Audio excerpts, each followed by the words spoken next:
ओम शांति। आज 28 सितंबर 2024 बाबा के आज के महावाक्य सुनेंगे। बाबा ने कहा, मीठे बच्चे, हाँ जी बाबा, जब तुम नंबरवार सतो प्रधान बनेंगे तब यह नेचुरल कैलमिटीज व विनाश का फोर्स बढ़ेगा और यह पुरानी दुनिया समाप्त होगी। तो नंबरवार सतो प्रधान बनेंगे, इसका मतलब हर एक आत्मा का सतो प्रधान बनने का स्टेज अलग अलग है। जैसे ब्रह्मा बाबा का 99% सतो प्रधान स्थिति है, माना उनके अंदर सातों गुण 99% तक कंप्लीट है ना, क्योंकि 100% शिव बाबा के हैं। शिव बाबा के नेक्स्ट है ब्रह्मा बाबा, तो ब्रह्मा बाबा के अंदर सातों गुण 99% तक फुल कंप्लीट है।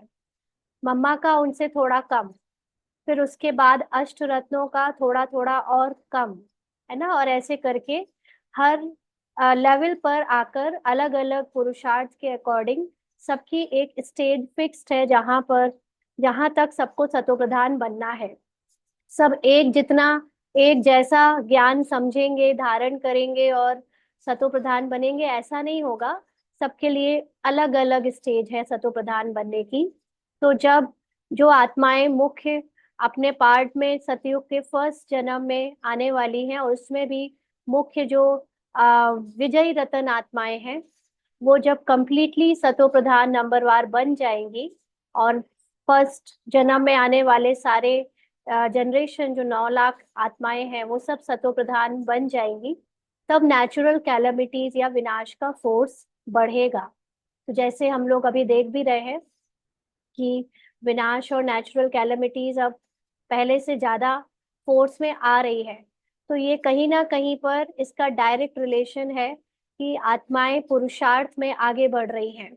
बाबा के बच्चे कहीं ना कहीं आत्म अभिमानी सोल कॉन्शियस स्टेज में टिकते जा रहे हैं।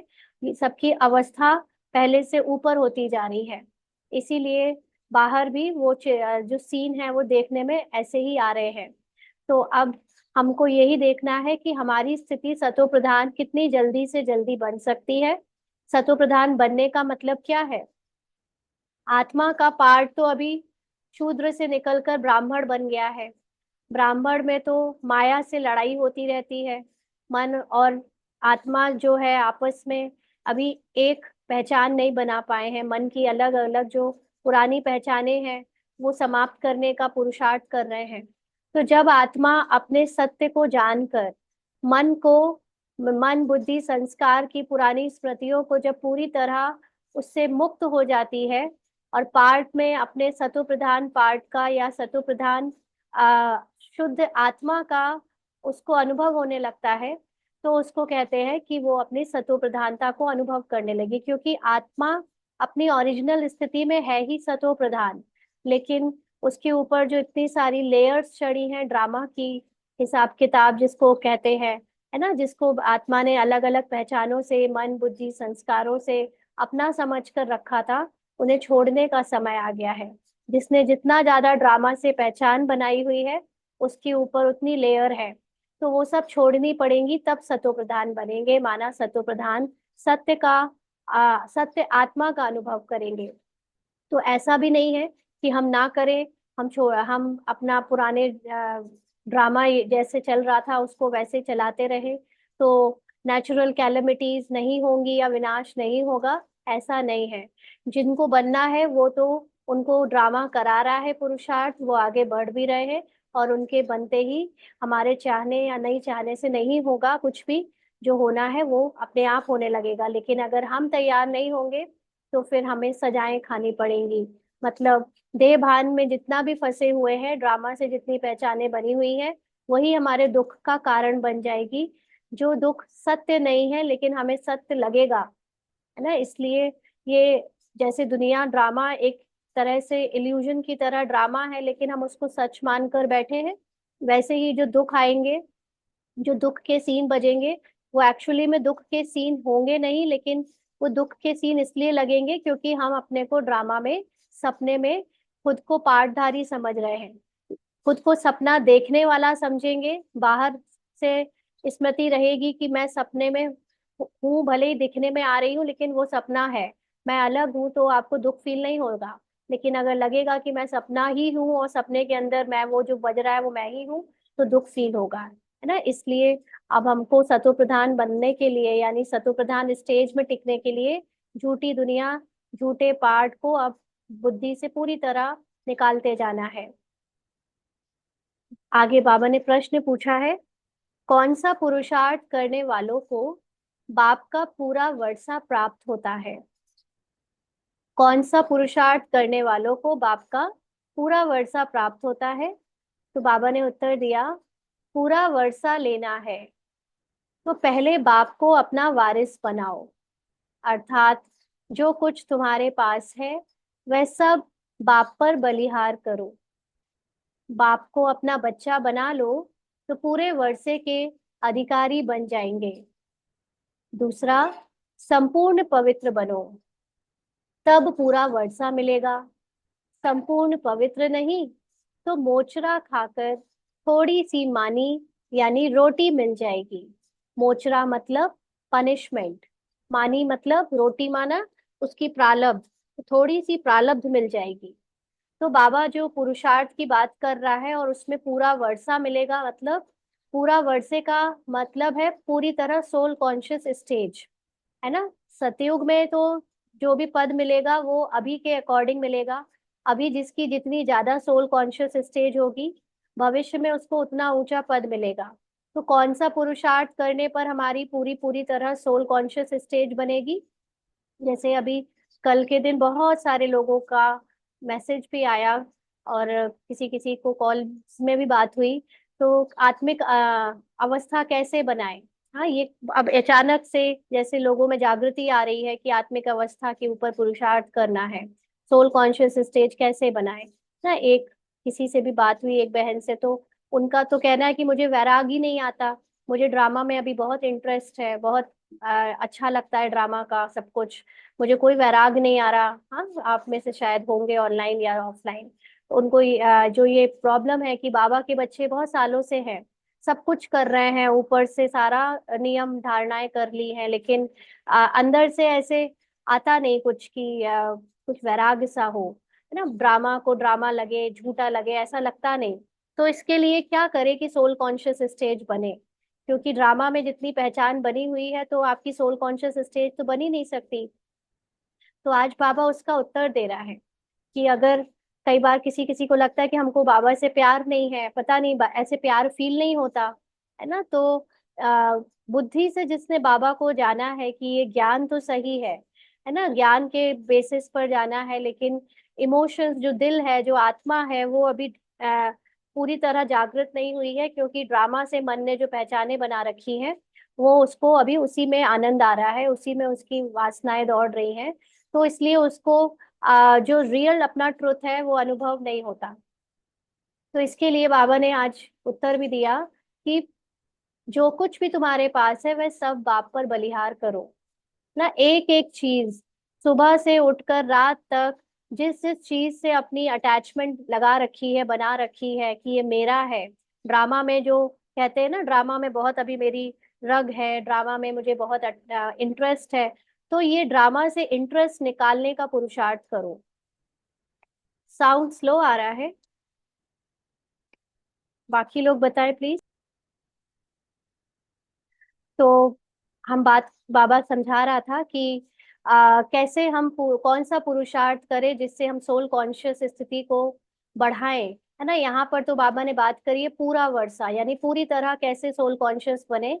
उसके लिए अपने पास जो कुछ है, यानी जिन जिन चीजों से अपनी पहचान बना रखी है, ये शरीर, ये बच्चे, ये पति, ये घर, ये पैसा, ये कपड़े, ये जो भी जिस जिस चीज में रग जाती है, सबसे पहले तो अटेंशन दो कि मेरी रग किस किस चीज पे जाती है, माना इंटरेस्ट किन किन चीजों में जाता है, किन किन चीजों के ऊपर नीचे होने से मेरी अवस्था में फर्क पड़ता है ना। क्योंकि इसी के पेपर आने हैं, और ये पेपर जब आते हैं तभी हमें रियलाइज होता है कि मेरा इन इन चीजों में इंटरेस्ट है। फॉर एग्जाम्पल, आपका मान लीजिए कोई बहुत फेवरेट क्रॉकरी का पीस है, और आपको पता भी नहीं है कि आपकी उसमें रग है।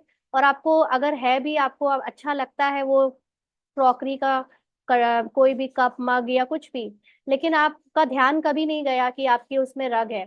तो हो सकता है कि एक ऐसा सीन आए जिसमें वो मग गिर के टूट जाए, हाँ, या वो खो जाए, या कुछ भी ऐसा। तो आपको वहीं पे तुरंत कैच हो जाएगा कि अगर उसके संकल्प आपके अंदर 1 सेकंड से ज्यादा चलने लगे, माना आपकी उसमें रग थी, तो तुरंत उसको पहचान कर अटेंशन दो, चेक करो और चेंज करो कि मुझे, ये मेरा था ही नहीं, ये बाबा का था, ड्रामा ने दिया और ड्रामा ने वापस ले लिया। है ना? ऐसे ही एक एक चीज में, अगर बच्चे के गिर जाने पे आपको बहुत दुख हो रहा है, रोना आ रहा है, आपको लग रहा है कि कैसे उसके शरीर पे एक दाग आ गया, हाँ, तो तुरंत चेक करो कि ये आपको इसमें अपनापन कैसे लगा। ये रग आ गई आपकी उसमें कि उसका कुछ भी हर्ट हुआ या उसको कुछ भी हुआ तो वो आपने उसको अपना मान लिया था। वो आपका है ही नहीं, वो बाबा का है। हाँ, तो बाबा का है तो बाबा को ने उसको जैसे चलाना है चलाएगा, उसका जैसा ड्रामा में पार्ट होगा वो बजेगा। मैं उसके उससे अपना तुरंत इमोशंस निकालूं।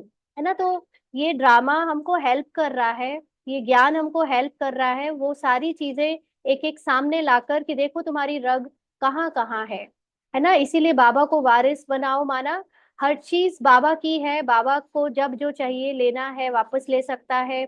बाबा जिसको जैसे चलाए, जहां रखे, जहां बैठाए, जहां खिलाए, इतना समर्पण बुद्धि होंगे, तब हम ड्रामा से बाहर निकल पाएंगे।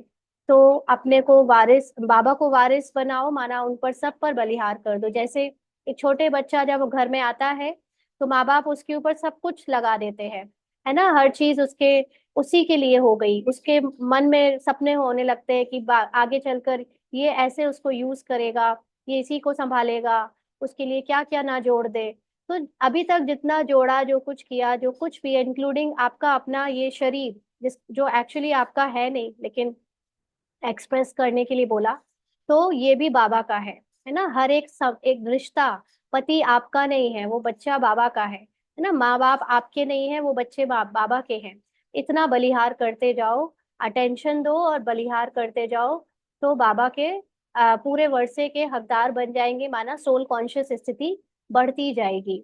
और दूसरी बात बाबा ने जो बताई, संपूर्ण पवित्र बनो। संपूर्ण पवित्र का मतलब ही यही होता है, ड्रामा से पूरी तरह अपने को डिटैच करो, तभी आपको सोल कॉन्शियस यानी पूरा वर्षा मिलेगा, सोल कॉन्शियस स्थिति 100% बन पाएगी। अगर थोड़ा भी ड्रामा में अटैचमेंट हुआ, थोड़ा भी, हाँ, तो क्या होगा? मोचरा माना पनिशमेंट खाकर मानी मिलेगी, यानी रोटी मतलब थोड़ी सी ही सोल कॉन्शियस स्थिति बन पाएगी, थोड़ी थोड़ी देर के लिए बन पाएगी। और वो सजा क्यों लगेगा, पनिशमेंट क्यों लगेगा? क्योंकि जहां जहां ड्रामा में रग है, वहां वहां ड्रामा आपको उथल पुथल करके जरूर दिखाएगा, वहां से माया जरूर आएगी, और वो आपको सामना करने की शक्ति नहीं देगी। है ना? क्योंकि आपके अंदर जब कम सोल कॉन्शियस स्टेज नहीं है, तो सातों गुणों को आप फील ही नहीं कर पाते हो, आठों शक्तियों को फील ही नहीं कर पाते हो। और जिसकी सोल कॉन्शियस स्टेज होती है, वो सातों गुणों को, आठों शक्तियों को ज्ञान से अगर जानता है, तो उसको ये भी पता होता है कि उसके अंदर ये सारे गुण और शक्तियां ऑलरेडी हैं। इट जस्ट कि मुझे अपने को आत्मा निश्चय करना है और अपनी मास्टर सर्वशक्तिवान की सीट पर सेट होना है। सीट पे सेट होने का मतलब अपने आपको बाप समान समझकर स्मृति से एकदम निश्चय बुद्धि हो जाना है कि सब कुछ बाबा का है। तो आपको उसकी जो लहर आनी चाहिए थी वो नहीं आएगी। है ना? जो बॉडी कॉन्शियस में हमें लहर आती थी पहले, कि एक रिश्ते में किसी को कुछ हो गया तो पहले हम बहुत हिल जाते थे, लेकिन अब जैसे जैसे हम समझते जा रहे हैं कि ये सब कुछ कुछ भी अपना नहीं है, सत्य नहीं है, और दूसरी आत्माओं का सत्य भी मेरे सत्य के जैसा है। शरीर के पार्ट में अलग अलग सीन आ रहे हैं कि कोई बीमार पड़ रहा है, किसी के साथ कुछ हो रहा है, लेकिन ये सब कुछ एक सीन है, ये रियल नहीं है ना? ट्रुथ सबका ये है कि सब सेफ है, आत्मा अपने आप में संपूर्ण है, कंप्लीट है, सुखी है, शांत है। जब ये सत्य याद रहता है तो मैं एकदम पवित्र से पवित्रता के साथ शरीर छोड़ती हूँ। और अगर याद नहीं रहता है तो जरूर मुझे सजाएं जैसे कुछ ना कुछ दर्द या दुख फील करके शरीर छोड़ना पड़ेगा, जो कि फिर मुझे पद भी छोटा दिलाएगा। ओम शांति। बच्चों को सिर्फ एक की याद में नहीं बैठना है, तीन की याद में बैठना है। तीन की याद में बैठना है माना तीन कर्तव्यों की याद में बैठना है ना। बाबा तीन कर्तव्यों के साथ हमें मिला है। तो बाबा सिर्फ एक शब्द नहीं है, बाबा के अंदर तीन कर्तव्य छुपे हैं। तो भले एक ही है ना, तीनों कर्तव्य एक के द्वारा ही होते हैं, परंतु तुम जानते हो वह बाप भी है, शिक्षक भी है, सदगुरु भी है। हम सबको वापस ले जाने आए हैं। यह नई बात तुम ही समझते हो। बच्चे जानते हैं वह जो भक्ति सिखाते हैं, शास्त्र सुनाते हैं, वह सब है मनुष्य। इनको तो मनुष्य नहीं कहेंगे ना, यह तो है निराकार। निराकार आत्माओं को बैठ पढ़ाते हैं। हाँ, निराकार आत्माएं जो अभी पाठ में डूबी हुई हैं, जो अपने को भूल गई हैं, बाबा अभी उनको जगा रहा है, पढ़ा रहा है। आत्मा शरीर द्वारा सुनती है, यह ज्ञान बुद्धि में होना चाहिए। अभी तुम बेहद के बाप की याद में बैठे हो। बेहद के बाप ने कहा है, रूहानी बच्चों, मुझे याद करो तो पाप कट जाएं। यहाँ शास्त्र आदि की कोई बात नहीं। जानते हो बाप हमको राजयोग सिखला रहे हैं। कितना भारी टीचर है, ऊंच से ऊंच, तो पद भी ऊंच से ऊंच प्राप्त कराते हैं, है ना। लौकिक में अगर टीचर बहुत एजुकेटेड होता है, बहुत हाई प्रोफाइल होता है, तो जरूर उसकी पढ़ाई भी बहुत ऊंची होती है और उससे आपको प्राप्तियां भी बहुत ऊंची होती है ना। यहाँ पर तो हमारा टीचर स्वयं जो सर्वशक्तिवान है संसार का, वो हमें मास्टर सर्वशक्तिवान से कम पद तो नहीं प्राप्त कराएगा।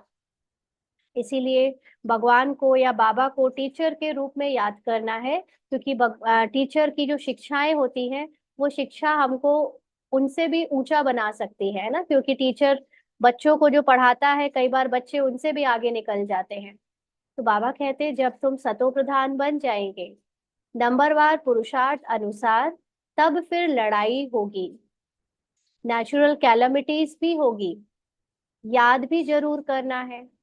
तो बाबा को याद करना माना अपने को पहले आत्मा निश्चय करना, आत्मा की स्मृति में टिकाना, और फिर बाबा के जो संपूर्ण स्वरूप है, बाबा की जो महिमा है, उस महिमा से बाबा को याद करके अपनी महिमा को भी बाबा के समान बनाना, या बाबा की महिमा को अपनी महिमा भी बनाना, है ना। क्योंकि हम यहाँ पर बाबा को कोई सूखा सूखा याद नहीं करना है। सूखा याद करने से चलो कुछ कुछ प्राप्तियां तो हो रही थी, लेकिन बाबा की जब महिमा को याद करते हैं, तो क्योंकि बाबा का बच्चा हूं मैं और मेरे अंदर भी सेम डीएनए है, तो मुझे भी बाबा के जैसा ही अनुभव होने लगता है। जहां पर डर लग रहा हो, वहां पर मैं मास्टर सर्वशक्तिवान हूँ, बाप समान हूँ, ऐसे स्वमान बोलने से आप खुद में फील करते हो कि एक अलग से अंदर से शक्ति आ गई। हाँ, जहाँ पर मैं निर्भय आत्मा हूँ ऐसे बोलकर, जहाँ पे बंधन फील हो रहा हो, हिम्मत नहीं आ रही हो, वहां पे मैं बंधन मुक्त आत्मा हूँ, मैं हिम्मतवान आत्मा हूँ, ऐसे स्वमान को यूज करने से बाबा के साथ कंबाइंड हो जाते हैं, तो एक अलग से अंदर शक्ति का, है ना, अपने आप को फील होने लगता है। तो इसलिए बाबा कहते हैं कि याद भी जरूर करना है। बुद्धि में सारा ज्ञान भी होना चाहिए। ये ज्ञान पूरी तरह से कंप्लीटली होना चाहिए। ड्रामा आत्मा परमात्मा सत्य का सिर्फ एक ही बार पुरुषोत्तम संगम युग पर बाप आकर समझाते हैं, नई दुनिया के लिए। छोटे बच्चे भी बाप को याद करते हैं। तुम तो समझदार हो, जानते हो बाप को याद करने से विकर्म विनाश होंगे और बाप से ऊंच पद पाएंगे। हम्म, समझदार को बाबा ज्यादा समझाने की मेहनत नहीं करना चाहता ना। बच्चे बच्चे छोटे छोटे बच्चों को भी सिखा दो कि बाबा को उठ के गुड मॉर्निंग करना, रात को गुड नाइट करना, बाबा से अपनी बातें शेयर करना, तो वो भी सीख जाते हैं। यहाँ तो फिर इतने बड़े बड़े हम शरीर से समझदार होकर कहते हैं कि हम गुड मॉर्निंग करना भूल जाते हैं, गुड नाइट करना भूल जाते हैं, बाबा के साथ आगे चलना फिरना भूल जाते हैं, है ना। तो ये याद रखें कि बाबा को याद करने से हमारे विकर्म विनाश होंगे, तो फिर शायद ज्यादा अटेंशन जाएगा और फिर बाप से ऊंच पद पाएंगे। यह भी जानते हो इन लक्ष्मी नारायण से, इन लक्ष्मी नारायण ने नई दुनिया में जो पद पाया है वह शिव बाबा से ही पाया है। जब ब्रह्मा बाबा और मम्मा ने अपनी सोल कॉन्शियस स्टेज को पूरा बनाया तो लक्ष्मी नारायण का पद पाया। कैसे बनाया? बाबा की याद से बनाया, यानी अपने को आत्मा समझ अपने संपूर्णता को अनुभव किया। यह लक्ष्मी नारायण ही फिर 84 का चक्र लगाकर अभी ब्रह्मा सरस्वती बने हैं। यही फिर लक्ष्मी नारायण बनेंगे। अभी पुरुषार्थ कर रहे हैं। सृष्टि के आदि मध्य अंत का तुमको ज्ञान है। तो साकार ब्रह्मा के टाइम पर ये मुरली चली थी, तो बाबा और मम्मा तब ये मुरली सुनते थे, यानी पुरुषार्थ करते थे। बाबा कहते अब तुम अंधश्रद्धा से देवताओं के आगे माथा नहीं झुकाएंगे। देवताओं के आगे मनुष्य जाकर अपने को पतित सिद्ध करते हैं ना। आरती भी हमने ऐसी बनाई है, भगवान के सामने जाकर कि मैं पतित कामी, है ना, तुम इतने ऊंचे, और पतित को पावन बनाने वाले। तो जानबूझकर हमने अपने को गिराया, फिर जाकर अपनी कमी कमजोरी का बखान किया देवताओं के आगे जाकर, और झूठी झूठी स्मृतियों में हम और भी पक्के होते चले गए। लेकिन अब हमको ज्ञान मिल गया है कि वो स्मृतियां जो हमने बनाई थी वो सत्य नहीं है, है ना। ये सत्य है हमारा कि हम आत्मा भी बाबा के जैसे हैं। तो अब हम देवताओं के आगे माथा नहीं टिकाएंगे। करते हैं कि अभी बाबा के बच्चे, हाँ, कहते हैं आप सर्वगुण संपन्न हो, हम पापी विकारी हैं, कोई गुण नहीं है। तुम जिनकी महिमा गाते थे अभी तुम स्वयं बन रहे हो। कहते हैं बाबा यह शास्त्र आदि कब से पढ़ना शुरू हुआ है? तो बाप कहते हैं जब से रावण राज्य शुरू हुआ है। यह सब है भक्ति की सामग्री। तुम जब यहाँ बैठते हो तो बुद्धि में सारा ज्ञान धारण होना चाहिए। यह संस्कार आत्मा ले जाएगी। तो यहाँ पर बैठे हो, ज्ञान धारण होना चाहिए, माना जितना ज्ञान आज तक सुना है वो सारा ज्ञान आत्मा के अंदर अनुभव में होना चाहिए। और उसको अनुभव करके जब आत्मा शरीर छोड़ेगी तो वो संस्कार के रूप में अगले जन्म में वैसा पद पाएगी। भक्ति के संस्कार नहीं जाने हैं ना, इसीलिए बाबा के बच्चे अभी भी भक्ति कर रहे हैं अगर, तो इसका मतलब है कि अभी तक ज्ञान अच्छे से समझा नहीं है, धारण नहीं किया है, इसीलिए भक्ति में अभी रस जाता है।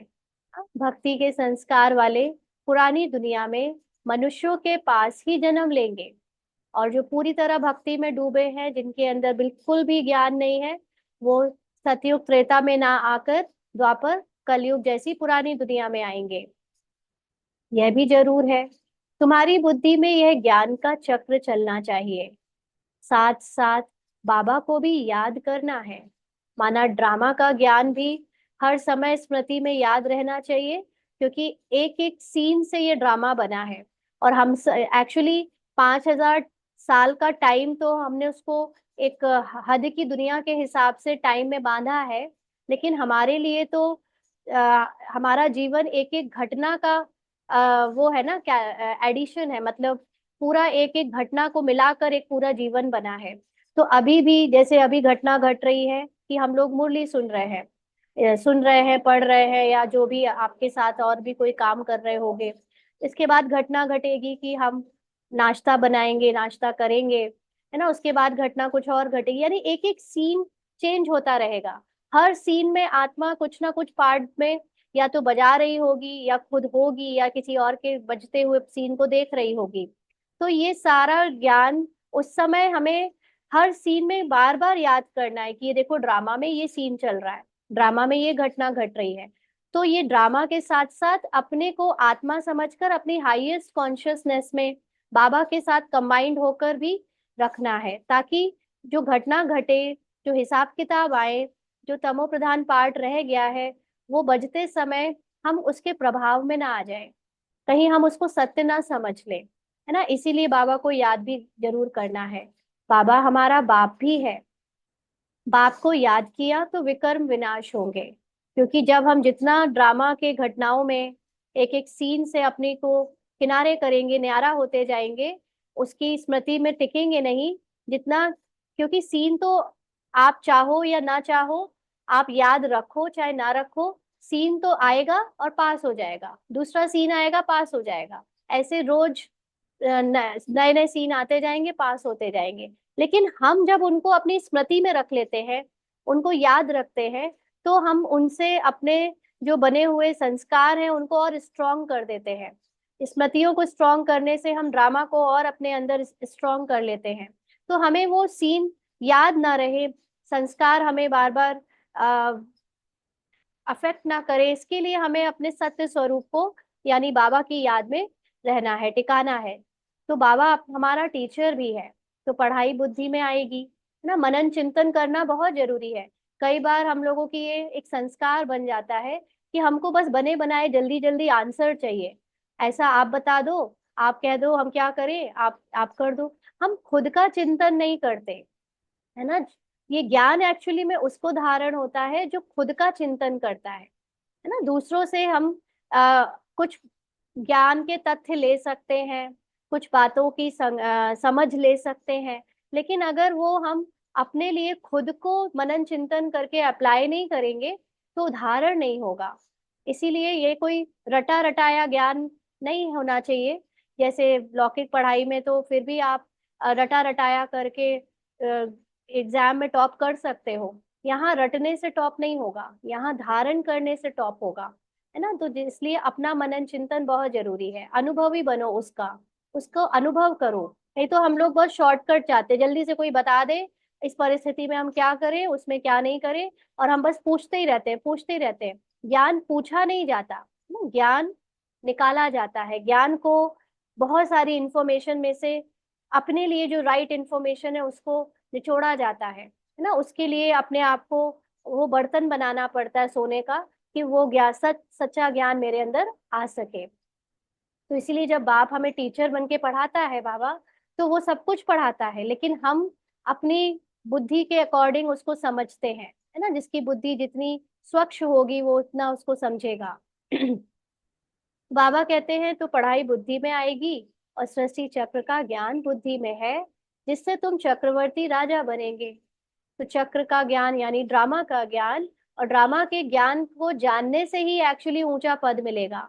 बाकी ड्रामा के ज्ञान को जानते तो पहले से सभी लोग थे। आज जितने भी बाबा के बच्चे हैं, सभी यही कहते हैं कि हम पहले भी ज्ञान तो जानते ही थे ड्रामा का, लेकिन इस तरह से नहीं समझ आया था कि ड्रामा एक्चुअली में क्या ड्रामा है। अभी तक उन बातों को हम ड्रामा कह के निकाल देते थे जो पास्ट में बीत गई, है ना। लेकिन हमें पास्ट प्रेजेंट फ्यूचर हर समय ड्रामा याद रखना है।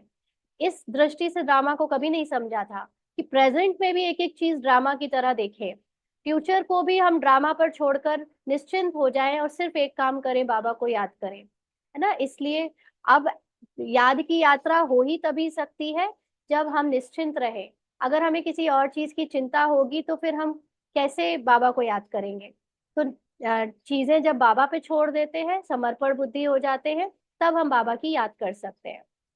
तो इस स्थिति से हमको बाबा की याद और ड्रामा दोनों चीजें साथ साथ चलती हैं। ओम शांति। भक्ति और ज्ञान। बाप को कहा जाता है ज्ञान का सागर। उनको भक्ति का सारा मालूम है। भक्ति कब शुरू हुई, कब पूरी होगी, मनुष्यों को यह पता नहीं। बाप ही आकर समझाते हैं। सतयुग में तुम देवी देवता विश्व के मालिक थे, वहां भक्ति का नाम नहीं, एक भी मंदिर नहीं था, सब देवी देवता ही थे। पीछे जब आंधी पीछे जब आधी दुनिया पुरानी होती है, यानी 2500 वर्ष पूरे होते हैं, अथवा त्रेता और द्वापर का संगम होता है, तब रावण आता है।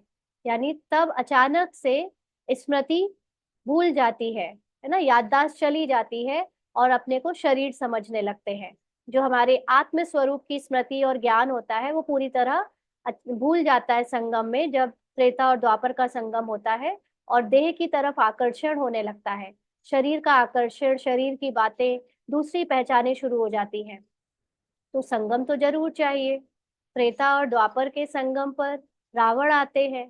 तो रावण कोई असुर नहीं, कोई जीव नहीं है, लेकिन रावण का मतलब अज्ञानता, अपने आप को शरीर समझना।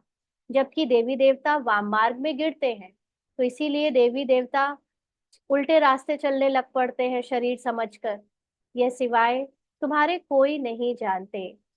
बाप भी आते हैं कलयुग अंत और सतयुग आदि के संगम पर, और रावण आता है त्रेता और द्वापर के संगम पर। अब उस संगम को कल्याणकारी नहीं कहेंगे, उनको तो अकल्याणकारी ही कहेंगे, है ना। जो बाकी के तीन संगम आए, तीन आए, सतयुग त्रेता, त्रेता द्वापर, द्वापर कलयुग का, तो वो सारे संगम तो कल्याणकारी नहीं थे, क्योंकि उसमें आत्मा की स्थिति और भी गिरती जा रही थी, सत्य भूलते जा रहे थे। बाकी इसी एक संगम में हम अपने सत्य को जानकर उस पर निश्चय कर कर वापस टिकते हैं। तो द्वापर से अकल्याणकारी युग शुरू होता है। बाप का ही नाम कल्याणकारी है। बाप तो है चैतन्य बीज रूप, उनको सारे झाड़ की नॉलेज है। वह बीज भी अगर चैतन्य हो तो समझावे, मेरे से यह झाड़ ऐसे निकलता है ना। कौन से बीज की बात कर रहे हैं बाबा? जो जड़ बीज होते हैं ना पेड़ पौधे वाले, अगर उनमें भी वो चैतन्यता होती, बात कर सकते, तो वो भी समझा देते कि मेरे अंदर से ये सारा पेड़ निकलेगा, उसमें से ऐसे ऐसे फल निकलेंगे। परंतु जड़ होने के कारण बता नहीं सकता। हम समझ सकते हैं कि बीज डालने से पहले झाड़ छोटा सा निकलता है, फिर बड़ा हो फल देना शुरू करता है।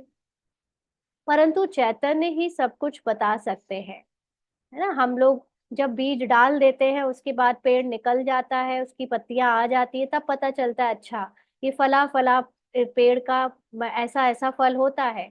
लेकिन जो बाबा चैतन्य रूप का बीज है, वो तो हमको पहले से ही बता देता है कि क्या कैसे उसके आगे विस्तार होगा, है ना। कैसे चैतन्यता में आत्माएं बढ़ेंगी और उनका पार्ट बढ़ेगा और कैसे पूरी दुनिया फैलेगी।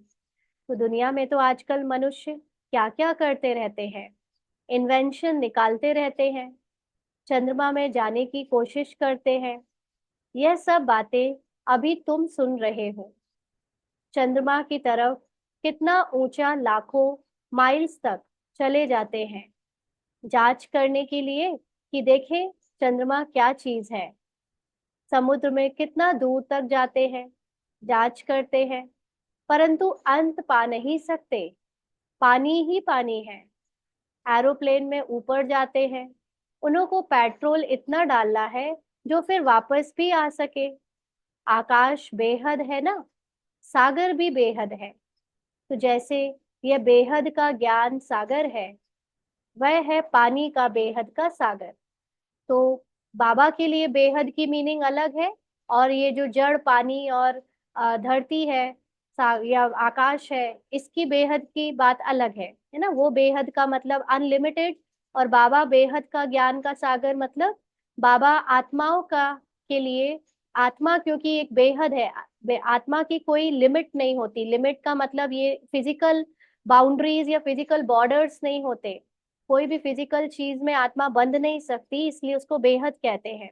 तो बाबा आत्माओं के लिए ज्ञान का सागर है ना। पूरी विश्व की जड़ और चैतन्य दोनों की चीजों के बारे में बाबा को फुल नॉलेज है। और बाकी पानी और सागर तो, पानी का सागर तो फिर वो लिमिट के हिसाब से हो गया। तो आकाश तत्व भी बेहद है, धरती भी बेहद है। चलते जाओ, सागर के नीचे फिर धरती है ना। किसी को कभी ये प्रश्न आया पहले बचपन में या कभी भी कि सागर किस चीज में टिका हुआ है? हाँ, सागर के नीचे भी तो धरती होगी ना। कई लोग कहते हैं कि सागर ज्यादा है या धरती ज्यादा है। हाँ, तो वैसे तो सब लोग कहते हैं सागर ज्यादा है, लेकिन सागर भी तो धरती के ऊपर ही टिका हुआ है ना। सागर को भी तो कोई नीचे फाउंडेशन चाहिए जिस पर पानी टिके। तो बाबा कहते हैं कि सागर के नीचे फिर धरती है। पहाड़ी किस पर खड़ी है?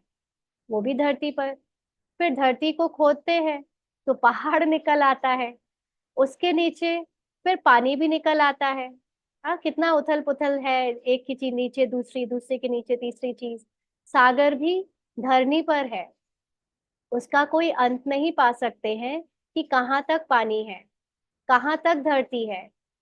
परमपिता परमात्मा जो बेहद का बाप है, उनके लिए बेअंत नहीं कहेंगे ना। ऐसे ही यूनिवर्स के लिए भी कहते हैं कि लिमिट ही नहीं है, देखते जाओ देखते जाओ देखते जाओ, खत्म ही नहीं होता है।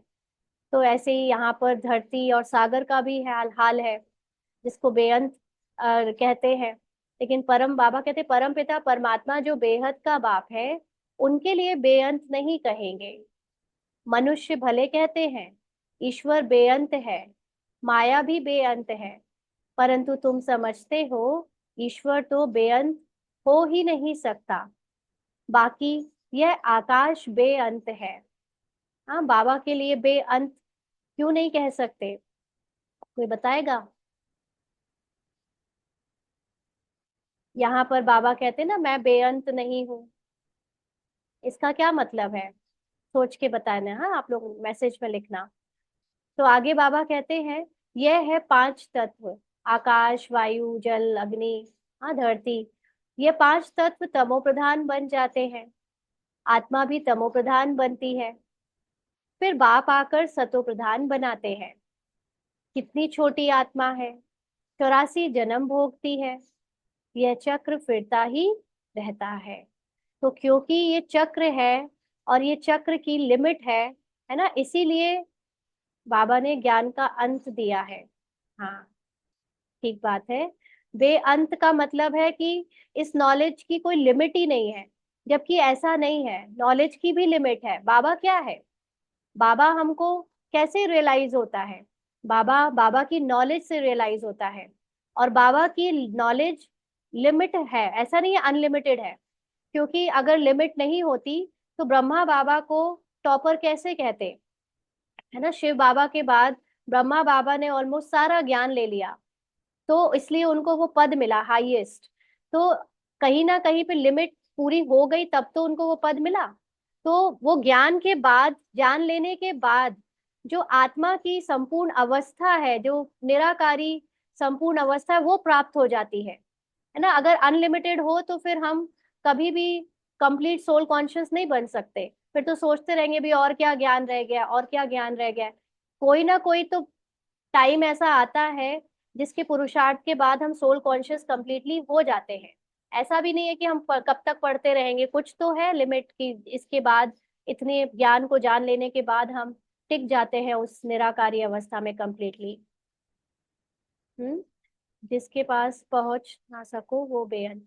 यहाँ पे अंत और बेअंत की मीनिंग ना दो चीजों में, एक लिटरल मीनिंग और एक है उसको आ, भगवान की शिक्षाओं के कॉन्टेक्स्ट में पढ़ना ना। एक ये बेअंत का मतलब, जो हम जिस चीज को समझ नहीं पाते उसके हिसाब से कह दिया कि भगवान को समझ नहीं सकते, भगवान को जान नहीं सकते, इसलिए उनको बेअंत कह दिया। लेकिन अब बाबा हमें जब खुद मिल गया है, खुद अपने बारे में ज्ञान समझा रहा है, सारा ड्रामा और सब के बारे में बता रहा है, तो उसकी नॉलेज अब पकड़ के अंदर है, जानी जा सकती है, धारण की जा सकती है, उसको अनुभव में लाई जा सकती है और उसमें टिका जा सकता है। इसलिए उसको बेअंत नहीं कहेंगे, उसका नॉलेज अब पूरा अप्रोचेबल है, जाना जा गया है।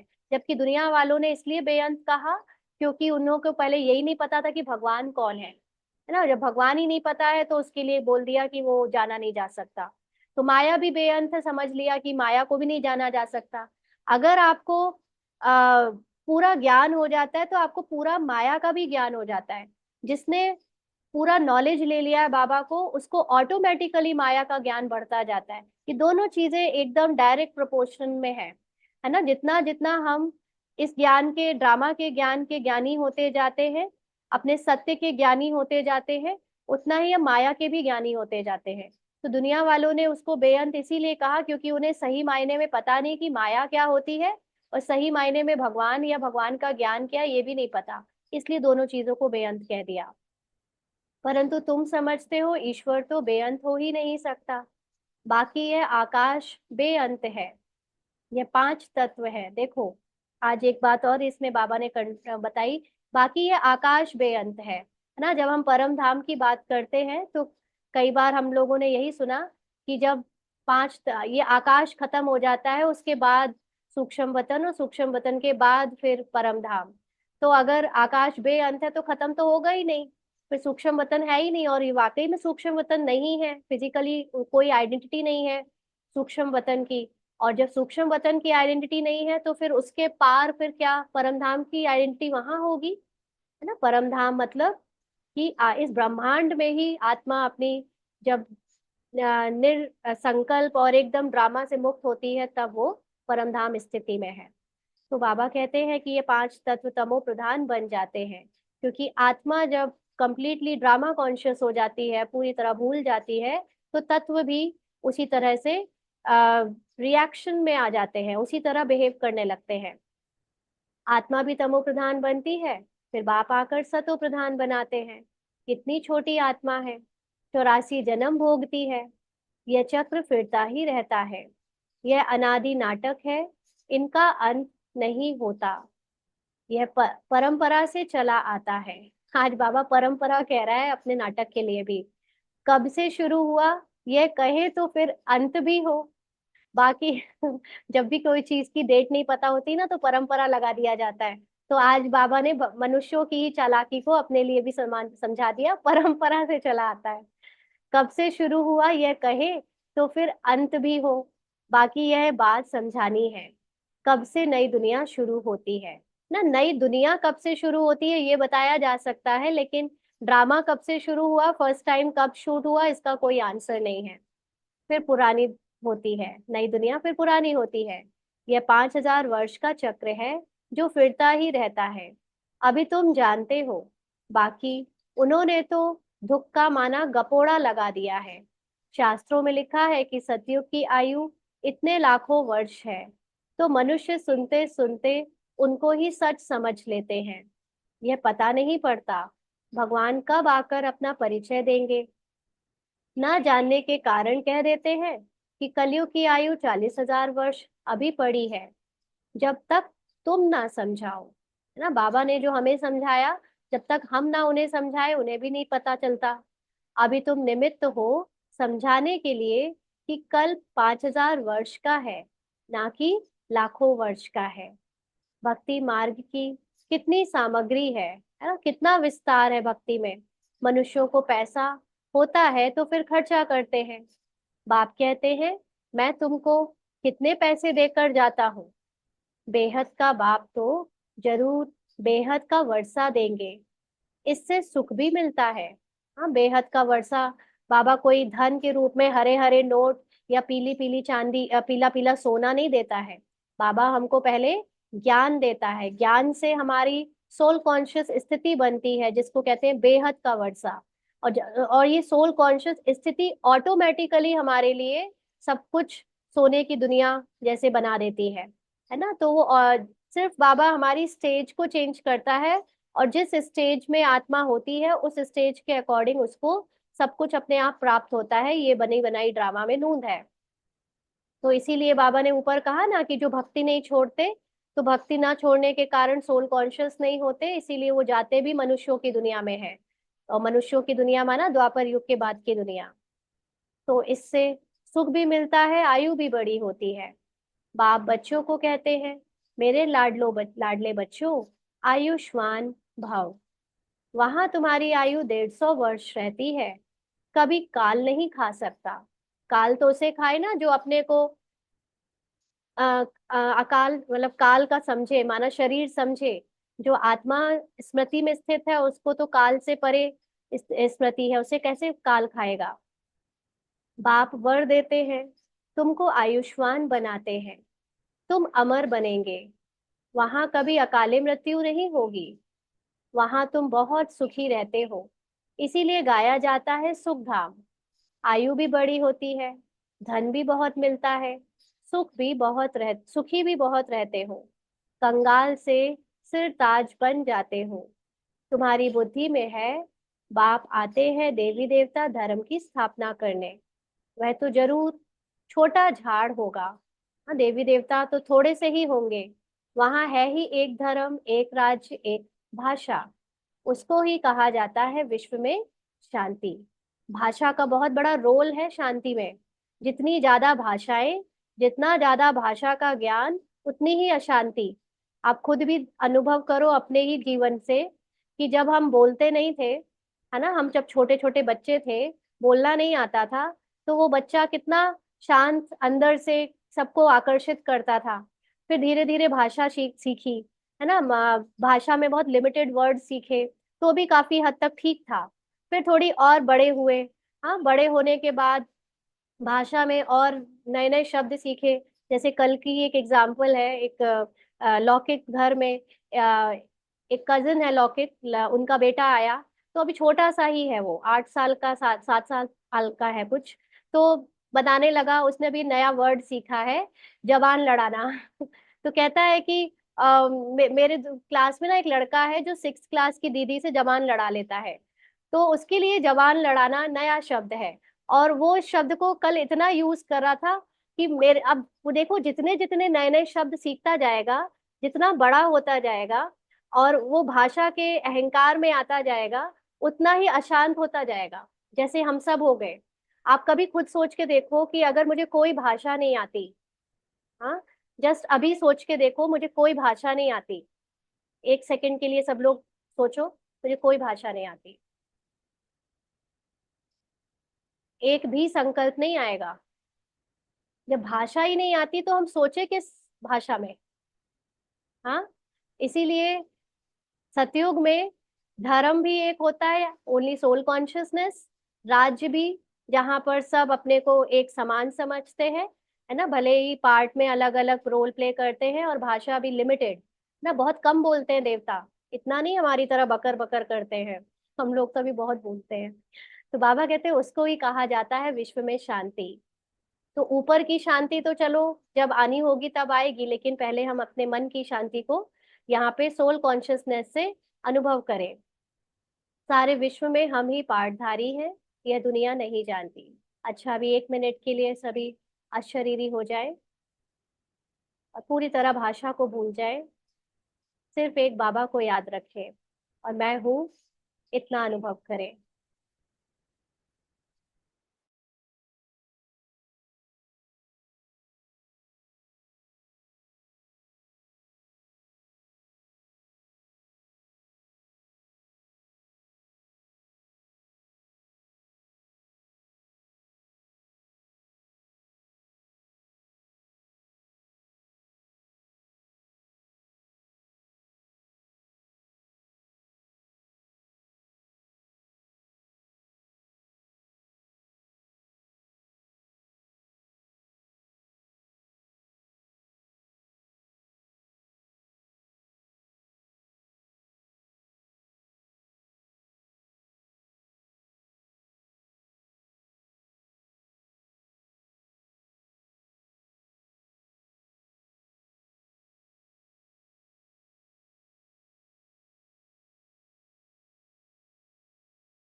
आगे बाबा कहते हैं, सारे विश्व में हम ही पार्टधारी हैं, यह दुनिया नहीं जानती।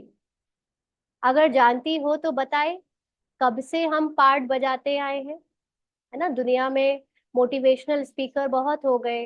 अ, अभी तो साइंस में भी ये प्रूव हो गया है कि ये संसार जो है मिथ है, या ये संसार जो है वो इल्यूजन है, या इस तरह की बहुत सारी बातें साइंटिस्ट बात करते हैं ऐसे, है ना, ड्रामा के रूप में एग्जैक्टली नहीं करते, बट उनकी भी बहुत सारी ऐसी रिपोर्ट्स हैं जो कहते हैं कि इल्यूजन है संसार।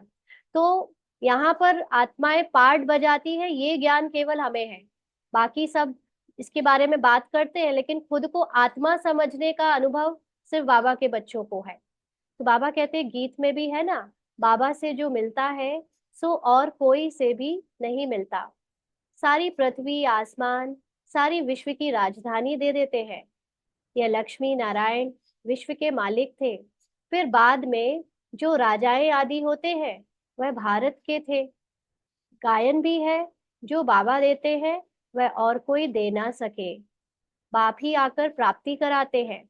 तो यह सारा ज्ञान बुद्धि में रहना चाहिए, जो कोई को भी समझा सको, इतना समझने का है। अब समझा कौन सकते हैं, कौन समझा सकते हैं? जो बंधन मुक्त हो।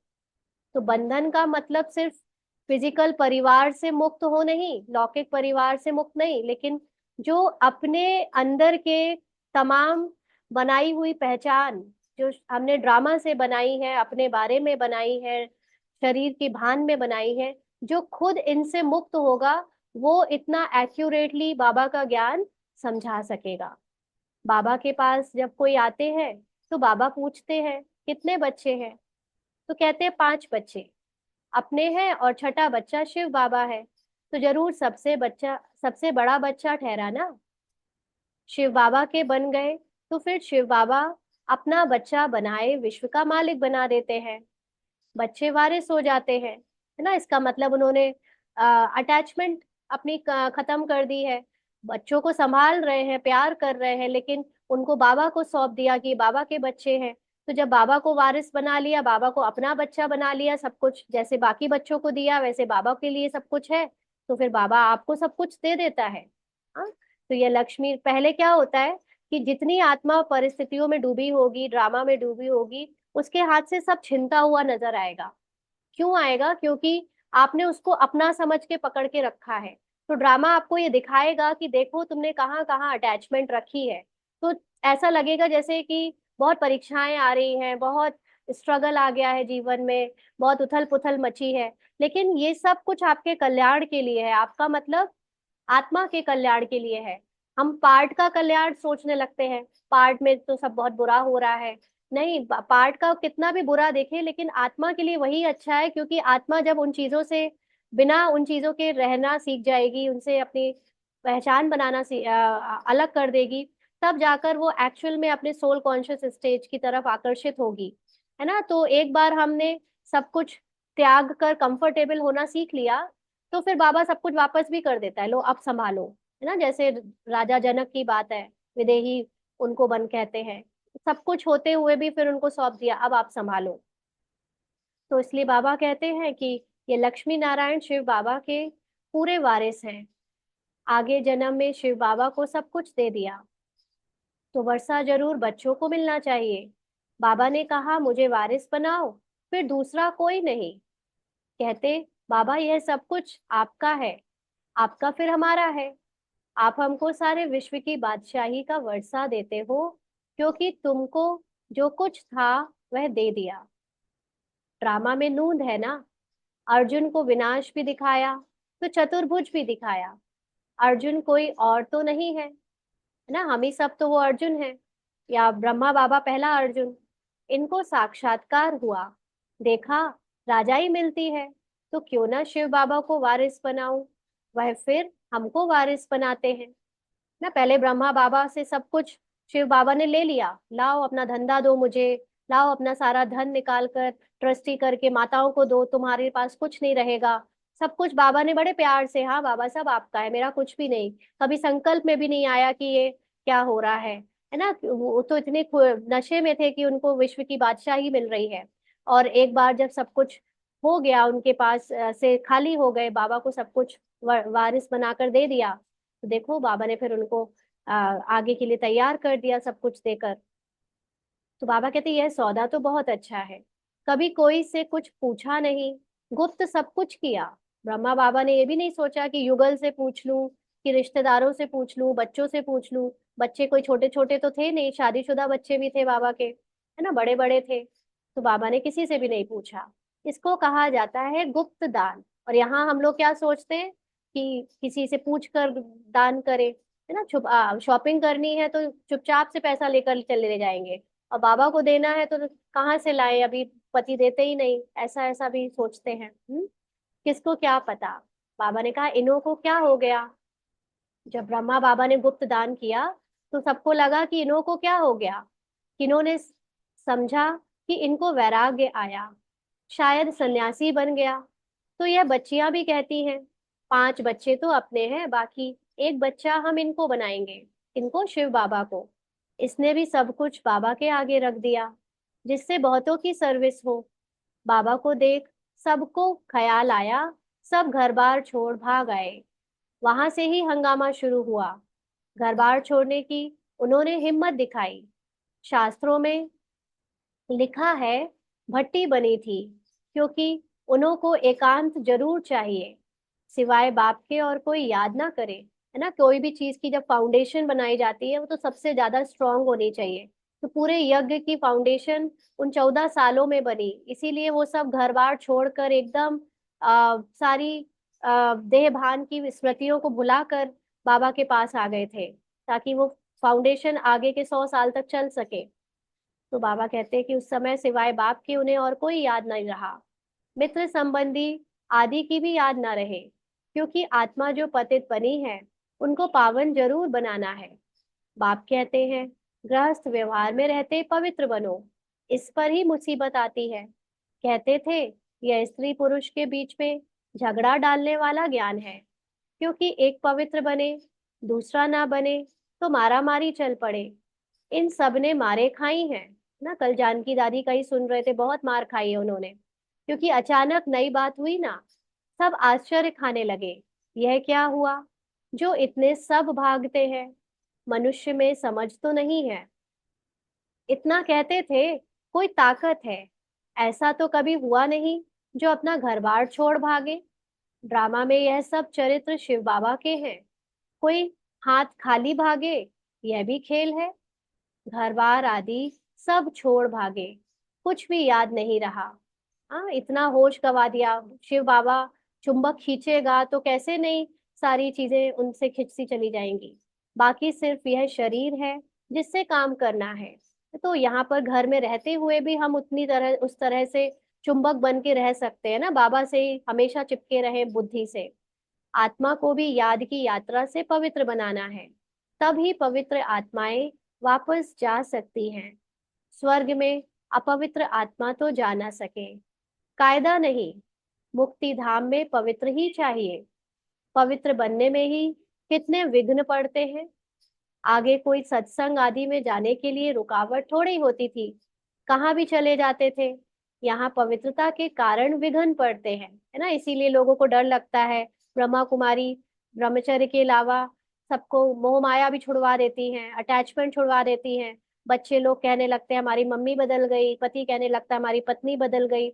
बदल नहीं जाते, लेकिन सिर्फ बुद्धि से हम डरना भुला देते हैं, हम चिंता करना भुला देते हैं। जो भी ड्रामा की जो अटैचमेंट, जिसको दुनिया ने ठप्पा मार के बोला कि अगर आप गृहस्थी हो तो ये चीजें आपके अंदर नेचुरली होनी ही चाहिए, हम उन सब चीजों को रिजेक्ट कर देते हैं। हम अंदर से सन्यासियों जैसे एकदम स्वच्छंद हो जाते हैं, यही सभी को पसंद नहीं आता, है ना। तो जबकि साथ में रहते, जिम्मेदारियां निभाते, सबको प्यार देते हैं, लेकिन वो उस तरह की परिभाषा बस बदल जाती है जो लौकिक में घर गृहस्थी के लिए रखी गई थी।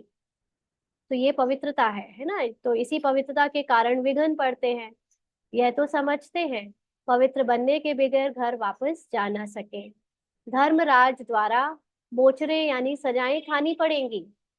अगर ड्रामा से स्मृतियां अपनी तोड़ी नहीं, लगाव छोड़ा नहीं सबसे, तो फिर धर्मराज कोई बाहर नहीं बैठा है जो आपको जेल में ले जाएगा, लेकिन आपको ही छोटी छोटी बातों में इतनी फीलिंग आएगी, इतना मन घबराएगा, इतना दुखी फील होगा कि ब्राह्मण बनने के बाद वो जो अतीन्द्रिय सुख का जीवन जी चुके हो थोड़ा बहुत, वो बार बार याद आएगा कि वो सुख क्यों नहीं मिल रहा, वो शांति कहाँ गई, वो बाबा का साथ क्यों नहीं फील हो रहा, है ना। तो यही तो सजा है। तो इसलिए अभी तो बाबा साथ देता रहा, लेकिन अब बाबा बच्चों को कहता है तुम बड़े हो गए हो, है ना, समझदार हो गए हो, अगर अब भी वैसे बनोगे तो फिर मैं साथ नहीं दूंगा, तो फिर सजाएं लगेंगी, फिर थोड़ी मानी मिलेगी, थोड़ा बहुत कुछ मिल जाएगा। मोचरा नहीं खाएंगे तो पद भी अच्छा मिलेगा, मोचरा माना सजाएं नहीं खाएंगे तो। ये समझ की बात है। बाप कहते हैं मीठे बच्चों, तुमको हमारे पास आना है, ये पुराना शरीर छोड़ पवित्र आत्मा बन आना है। फिर जब 5 तत्व सतो प्रधान नए हो जाएंगे, तब उनको शरीर नए सतो प्रधान मिलेंगे, सारे उथल पुथल हो नए बन जाएंगे। देखो ना, जितना भी अभी शरीर के भान की आइडेंटिटीज बनाई थी वो बहुत उथल पुथल होंगी, इसीलिए डरना नहीं है। कोई सोचे कि ज्ञान में चलने के बाद तो बहुत जीवन में उथल पुथल होने लगी है, वो उथल पुथल बस पुराना तोड़ने के लिए हो रही है। और जब नया शुद्ध पवित्र स्वरूप से आपका सबके साथ संबंध जुटेगा, वो बहुत सुखदायी होगा। अभी तो पुराने संबंध सारे मोह और देह भान के विकारी संबंध थे, इसलिए उथल पुथल हो जाने के बाद सब नए बन जाएंगे।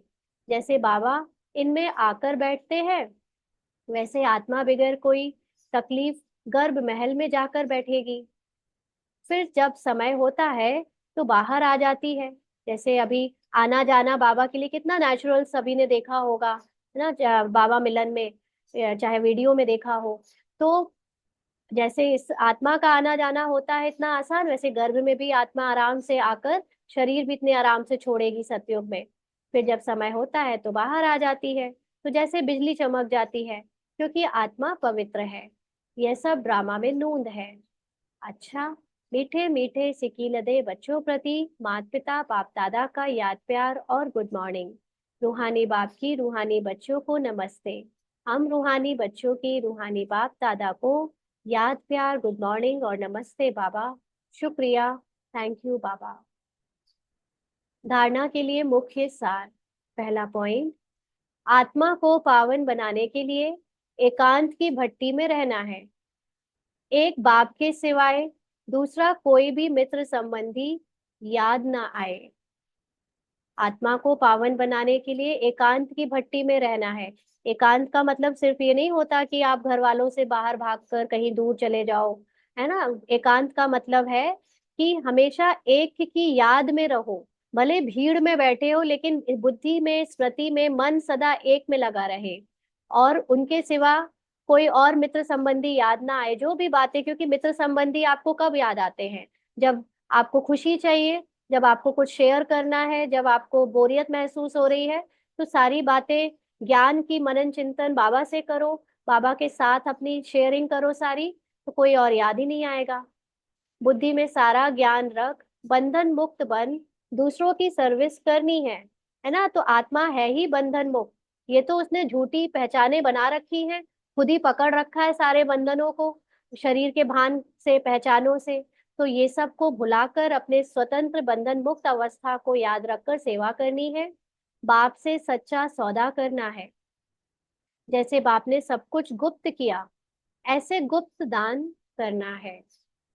हर चीज गुप्त दान, सिर्फ धन की बात नहीं हो रही है यहाँ, है ना। आपको अपने अंदर के विकारों का दान, पहचानों का दान। जैसे मैं एक माँ की पहचान को दान कर रही हूँ, तो बेटे को थोड़ी ना बता रही हूँ कि मैंने ये दान कर दिया। मैं पति को नहीं बता रही हूँ कि मैंने माँ का भान बाबा को दान कर दिया। ये तो गुप्त रूप से कर दिया, और चुपचाप से अंदर से पार्ट रोल में मैं एक्टिंग कर रही हूँ माँ की, लेकिन अंदर से पूरा पता है कि बाबा ये माँ का मैंपन आप ले लो, है ना। पत्नी का मैं पत्नीपन गुप्त रूप में बाबा को दे दिया, ऊपर से पत्नी की ड्यूटीज निभा रही हूँ, लेकिन अंदर से सारा किसी को बताना थोड़ी ना है। ये सब कुछ एक एक जहां जहां पहचाने बना रखी है, वो सारी बाबा को गुप्त दान कर दो। आज की मुरली बहुत बहुत गहरी है, मुझे भी इसको अभी 2-3 बार और पढ़ना है फिर से। वरदान है, माया के विकराल रूप के खेल को साक्षी होकर देखने वाले माया जीत भव। माया के विकराल रूप के खेल को साक्षी होकर देखने वाले माया जीत भव। माया को वेलकम करने वाले, उसके विकराल रूप को देखकर घबराते नहीं। साक्षी होकर खेल देखने से मजा आता है, क्योंकि माया का बाहर से शेर का रूप है, लेकिन उसमें ताकत बिल्ली जितनी भी नहीं है। सिर्फ आप घबरा कर उसे बड़ा बना देते हो, क्या करूं, कैसे होगा। लेकिन यही पाठ याद रखो, जो हो रहा है वो अच्छा, और जो होने वाला है वो और अच्छा। साक्षी होकर खेल देखो तो माया जीत बन जाएंगे, है ना। तो माया के पास एक ही हथियार है, हमको डराना। तो माया हमको अलग अलग रूप लाकर सामने सिर्फ डराने आती है, और अगर हम डरते नहीं तो वो माया फुस्सी बिल्ली की तरह चली जाती है। तो इसीलिए ये समझना है कि कभी भी डराने वाली कोई भी परिस्थिति आ रही है, हाय इसमें क्या हो जाएगा, कैसे हो जाएगा, है ना, तो उसमें याद रखो कि बाबा ने जब बताया हुआ है कि ये सब झूठा इल्यूजन है, माया है, इसके खेल को मैं आत्मा बाहर से पार्ट में, भले ही मेरे भी बहुत उथल पुथल हो रही है, रोना चल रहा है, चिल्लाना चल रहा है, गाना चल रहा है, डिस्टर्ब होना भी चल रहा है अगर पार्ट में, हाँ, तो भी मैं आत्मा जो पार्ट को देख रही हूँ वो साक्षी है, और उसको कोई फर्क नहीं पड़ रहा, वो अचल अडोल है। इस स्थिति से हम माया के खेल को बड़ी आसानी से एंजॉय करते देख सकते हैं, है ना। तो माया जीत बन जाएंगे। स्लोगन है, जो सहनशील है वह किसी से भाव स्वभाव किसी के भाव स्वभाव से जलते नहीं। व्यर्थ बातों को एक कान से सुन दूसरे से निकाल देते हैं। तो सहनशीलता पार्ट की बात नहीं हो रही है, लेकिन आत्मा का जो सत्य है वो है सहनशीलता। आत्मा की जो सत्य शक्ति है वो है ऑटोमेटिक सहनशीलता। तो जब आत्मा अपनी स्थिति में स्थित है और वो जानती है कि पार्ट में सबके जो उन्हें मिला है वो वही बजा रहे हैं, तो ऑटोमेटिकली अंदर से एक समझ आ जाएगी कि ये पार्ट में ऐसा एक्ट कर रहे हैं जो मुझे या दूसरों को डर लग रहा है या जो भी उसमें विघन दिख रहा है, लेकिन एक्चुअली में सब अंदर से बहुत इजी है, हल्के हैं। तो आपके किसी के पार्ट को देखते या अपने भी पार्ट को देखते हुए उसको जास्ती सहन करने की जरूरत नहीं है, अपने आप सहन हो जाएगा।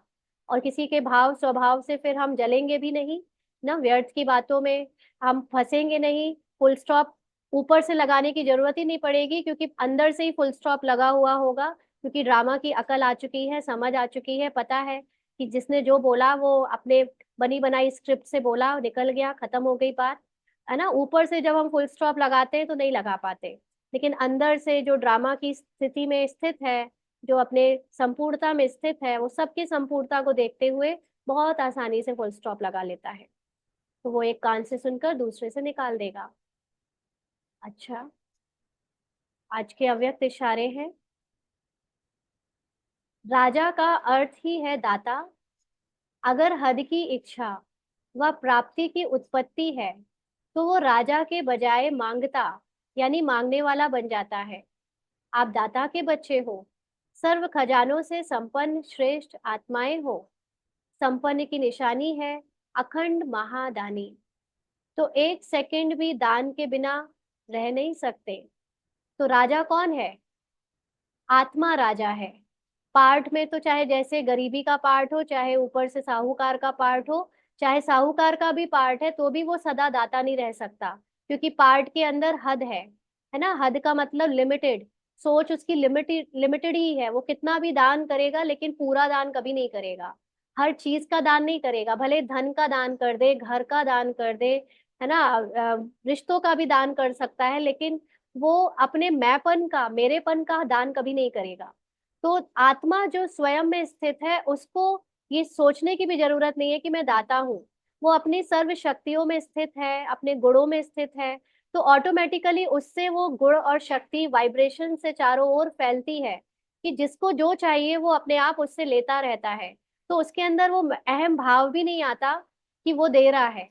वो उसको कहते हैं अखंड महादानी, जो कभी भी खंडित ना हो, है ना। जब हम दातापन के भाव में आ जाते हैं तो दातापन खंडित हो जाता है। और आत्मा अपने सत्य स्वरूप में टिकना ही आत्मा का महादानी स्वरूप है, जिसमें उसको खुद भी अनुभव नहीं होता कि वो किसी को कुछ दे रही है। वो तो सिर्फ अपने को स्थित करके रखे हुए है और ऑटोमेटिकली सबको मिलता जा रहा है। तभी उसकी अखंडता कभी खत्म नहीं होती। तो एक सेकंड भी दान के बिना नहीं रहना मना। एक सेकंड भी बिना अपने आत्मिक संपूर्ण स्व की स्थिति को याद किए बिना नहीं रहना। अच्छा, ओम शांति।